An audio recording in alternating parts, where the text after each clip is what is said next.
Hey, welcome back to the channel. Now this is episode 3 of my brand new weekly Wedge series. If you've missed the previous 2 episodes, then don't worry, I'll put a link in the description below and I'll also share a link to the playlist at the end of this video. But this week I'm going to share with you some of the methods that I have employed over the last few years to bring my handicap down from 22 to 7, which I would consider to be a fairly decent handicap. Now, if there are any of the tips or methods that I have missed in this video, then drop a comment below, let me know what you would recommend people do to reduce their handicap. And of course, if you have any comments on any of the tips that I share, then please drop them in the comments area below. Whilst you're there, if you get value from this video, remember to hit that like button. And if you want to be notified about future releases of this series or other videos, be sure to hit that subscribe button to show your support to the channel. Now, let's kick things off with my first method or tip to help you reduce your handicap. Now, my first tip to reducing your handicap is to start playing golf with better players. When you play weekly medals, you probably gravitate towards playing with your usual playing partners or your friends, which is fine, but maybe consider once a month booking in with some scratch golfers or low single handicap players. What you'll find in playing medals with these players is you'll learn how they navigate the course differently compared to the rest of us higher handicap players. So for example, they may set up on the tee in a slightly different position, they may decide not to use a driver when usually players would grab the driver, they may look to chip to different areas of the green, or little things that you will watch and you'll be able to pick up on will become very, very useful. You'll also find that sometimes when you play with these players, they're quite keen to share little bits of knowledge and experience or golden nuggets with you to help you improve your game. So once in a while, consider playing with slightly better golfers, and the likelihood is you will become a better golfer in doing so. My second tip is all around consistency. If you want to become a single figure handicapper, then you need to be consistent. And a quick win is actually to start playing with the same make and model of golf ball. Quite often what I'll see when I'm playing golf with other players is they will lose a golf ball and then grab any old golf ball from their bag and start playing, and then if they lose that ball, they'll take a different ball. And what you'll find is if you use that method, you're going to see inconsistencies with the golf ball. It could be how it comes off of the club face, it could be its flight, how it reacts on the green, how it feels when you're putting. But if you swap out your random golf balls for one consistent make and model, you'll get used to using that ball and you'll find that you know how it feels when you putt, you'll know if you need to hit them a little bit firmer or softer depending on the type of ball, and you'll know especially around the greens when you're chipping how that ball reacts off of the club face. It doesn't mean that you need to go out and buy a brand new bag of Titleist Pro V1s. You might want to just go and buy a box of noodles or pinnacles, whatever you feel like, but try to stick with the same make and model next time you are buying and using golf balls. And as a side note, if you want to benefit from 10% off at mail order golf, just use the discount code Andy's Golf Blog at checkout and you'll be able to save a little bit of money next time you're ordering some golf balls. I'll put a link in the description below to take you straight to their product page. My third tip, and something that I have found incredibly beneficial over the last few years, is to practice your short game. One of the get out of jail free cards that I have in my golf game is my short game because I have invested a lot of time in practicing. And there is no excuse for not practicing short game because you can practice in your house, in your garden, you can practice on the golf course whilst you're playing, and you will definitely see your handicap drop from forming a good high quality short game. Now what I like about practicing short game is you don't necessarily need to go to a PJ professional, you don't even need to watch videos on YouTube. Just grab a couple of your wedges, drop some balls around the green, make it difficult for yourself and practice getting up and down from those tough conditions. If I look at my ShotScope performance stats, last year I averaged 47% scrambling, which means in almost 1 in 2 shots I managed to get up and down.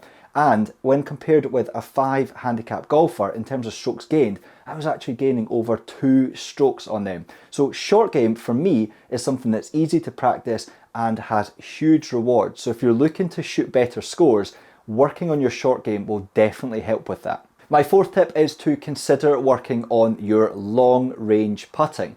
Now, if you look at the golf green at the golf course during a medal or maybe in the evenings, you'll see lots of people practicing their putting, but generally they'll be practicing putts from maybe 2, 3, 4, 5 foot, which are still important putts because quite often those are the putts that we need to try and make to save par. But one of the areas that I have seen a huge improvement in is my long putting because I've invested time and effort into practicing. You see, when I looked at my ShotScope performance statistics for the year 2022, across that entire season, I averaged 11% 3 putts, which was far too many. So when I went into 2023, I decided to spend more time working on putts from maybe 20, 30, 40 foot away to the hole to try and get the ball nice and close, resulting in 2 putts rather than 3 putts. Now, there was a bit of information gathered behind that consideration, and that was using ShotScope once again, because from my approach play from between 100 and 150 yards, I was finding that my approach proximity to the pin was 40 foot. So on average, I was leaving myself 40 foot away from the pin. And that's something that I think is quite common with higher handicap golfers. So rather than just practicing those short putts, focusing on the longer putts where you're likely to be finding yourself on the green after your approach shot, looking to try and get those putts from 20, 30, 40 foot into a range of maybe 6 or 7 foot will make a massive improvement and reduction to your 3 putts. Tip number 5 is to make better decisions on the tee. Now, quite often when we have a higher handicap or we're maybe newer to golf, instinctively we'll just take the driver for those longer holes, but that's not always the best play. If you take a driver on, let's say, a 420 yard par 4, which is quite tight off of the tee, if you lose that ball, you're then under pressure with your 3rd shot on the tee, not just to lose a ball, but to keep that ball on the fairway to give yourself a chance of maybe hitting the green with your 2nd shot. Now, let's say, for example, you find the fairway and you're hitting what is then your 4th shot, having lost the ball. You've got to hit maybe 180, 200 yards to the green. If you miss that green, you're probably going to make a 6 or a 7 at best on that hole. And that's assuming that with your 4th shot, you're actually on the fairway. If you're in the rough or you've lost the ball, that score is going to go up. And all of these things can contribute to higher scores and a higher handicap. Something that I have made a conscious effort with over the past few years in reducing my handicap is playing smarter from the tee. So if I'm playing a hole that I think is going to be really tough, it's maybe narrow and long, I won't always take my driver. I'm focusing on keeping that ball in play. So it may be hitting a 4 or 5 iron off of the tee, still leaving myself maybe 220 yards to the green, but then deciding just to play it as a par 5. So I'll hit my 2nd shot to maybe leave 40 or 50 yards from the green. And then with my 3rd shot, there's a good chance that I'll get that onto the green and close to the pin and maybe putt out for par. But at worst, I'm probably looking at making a 5 with 2 putts. Even in the worst case scenario, it's a 6. It's not ideal, but it's likely going to be less than it will be if I lose a ball and then struggle to get to the green in 3 or 4 shots and then find myself making a 7 or an 8. So next time you're standing on that tee, don't always feel that you have to take the driver. Sometimes just thinking about your club selection can have a greater impact on reducing those scores. Now, in this video so far, I have been talking about my ShotScope performance data. If you're interested in finding out more about the ShotScope devices, then feel free to check out my other videos on this channel. I generally use the ShotScope X5 Golf Watch, which gives me GPS information on the golf course and provides me with access to over 100 tour level statistics about my game when I leave the golf course. And that's much of the data I have used to help improve my performance and reduce my handicap. Now, if you're interested in saving some cash on the ShotScope devices, just enter the code AndysGolf at checkout on the ShotScope website. There's a link in the description below and you can save 15% on ShotScope products. Tip number 6 is to play level 5s. And what I mean by that is play every hole as a par 5. This will add up to 90 and it's a really, really good way of improving your scoring and reducing that handicap. You see, the mistake I made when I started playing was I always focused on the par for the course, which is usually, let's say, 70 or 71. And I was putting in cards of 110, 111, 115, and I was coming off the golf course really despondent. Then I decided that I wanted to set a target of breaking 100. So I went about employing some of the tactics I've already discussed in this video and working hard to shoot more consistent scores. And slowly I brought my scores down to around about 100. And then I decided I'm going to play level 5. So every hole is a par 5 and I'm going to try and break 90. And what I found is by employing this method and focusing less on the par for the course and more so on the par that I want to play to, I managed to turn those par 3s maybe into bogeys. So I felt like I was gaining a stroke because the par was actually a 5 on my card. And sometimes when I was playing the par 5s, if I did manage a birdie, that was a huge result. If I managed a bogey on a par 4, that was okay because that was par. And quite quickly, I found myself shooting more consistently close to 90. Then obviously with a little bit of hard work, I managed to break 90 more often, and I adjusted the target to then become 80. And now what I find is when I play, if I don't manage to break 80, I actually leave the golf course really quite frustrated. So over time, just adjust those pars. You might want to start by, when you're breaking 90, adjusting the par 3s to become par 4s instead of the 5s that they were before, and quite quickly you'll feel happier, you'll feel like you're making more wins on the golf course, and you'll reduce that score. Now, tip number 7 is to think about learning your club distances.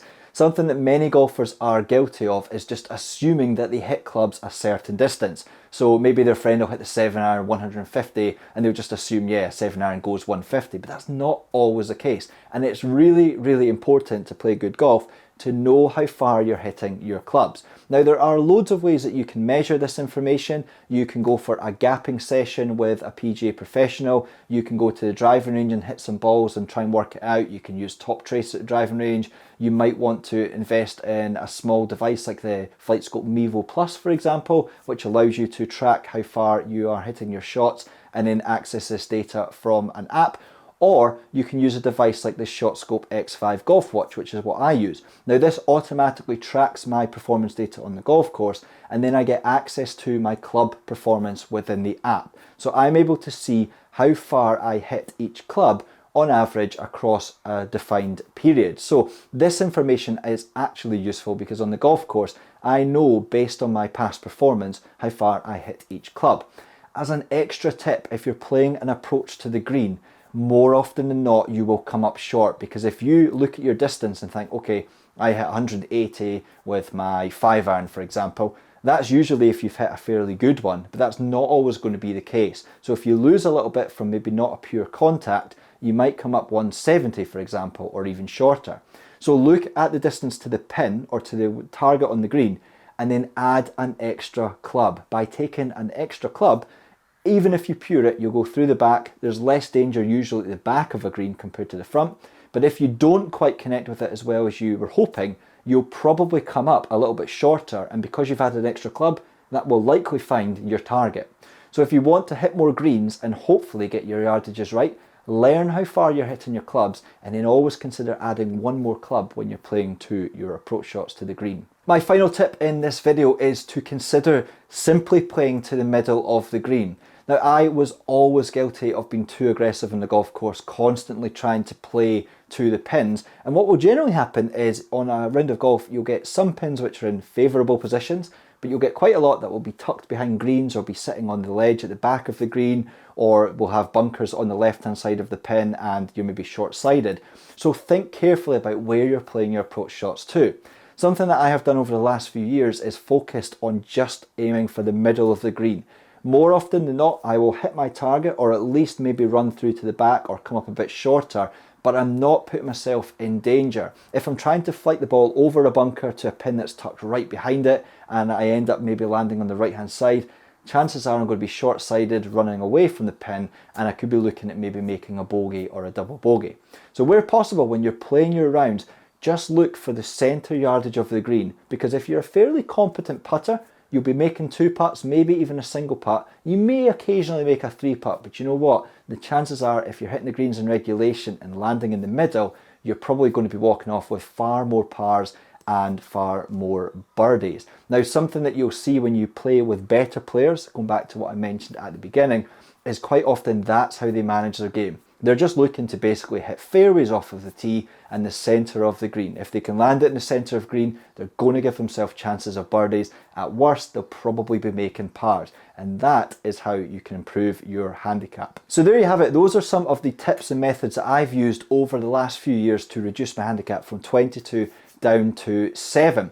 Now, I've largely done that from without actually going to the driving range or without lessons. I've just done it using those methods, and I strongly would encourage you to consider implementing some of those in your golf game. Of course, as I mentioned earlier, if there are any tips or methods that I've missed that you want to share with other people, please do drop them in the comments area below. And of course, if you want any more information about any of those tips that I've covered, then drop a comment and I'll get back to you. But remember, if you did enjoy this video, please do consider hitting that like button. If you want to check out the videos from the last few weeks, you can find them on screen just now, and I'll see you in next week's video.